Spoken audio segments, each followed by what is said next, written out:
கஷ்டப்பட்டு நெயில்ஸ் எல்லாம் ஒரு வழியாக ஃபிக்ஸ் பண்ணியாச்சு. இனி ஃபிக்ஸ் பண்ண நெயில்ஸை நாசம் பண்ணணும். இதானே நம்மளோட வேலை. அப்போது எனக்கு இது மாதிரி ஒரு கிரேவிங்ஸ். நாட்டுக்கோழி ரொம்ப நாள் ஆச்சு சமைச்சு சாப்பிட்டு.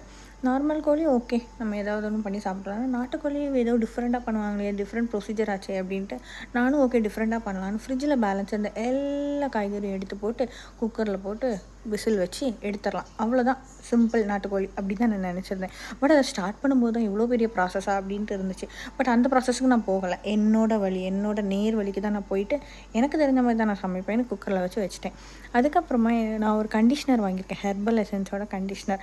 இது எப்படி இருக்குன்னு ரிவ்யூ பார்த்துட்டு எனக்கு சொல்லுங்கள். ஏன்னா நான் இன்னும் பார்க்கல, இன்னும் யூஸ் பண்ணவும் ஸ்டார்ட் பண்ணல.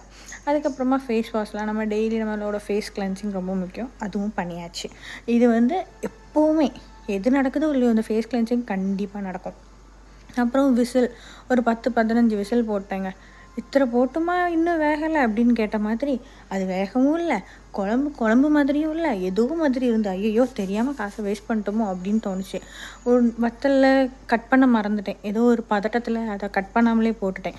அது என்னடான்னா ஒரு மாதிரி ஒரு ஸ்மெல்லு, வத்தல் ஸ்மெல் மட்டும்தான் இருந்துச்சு, சிக்கனோட ஒரு ஸ்மெல் இல்லை.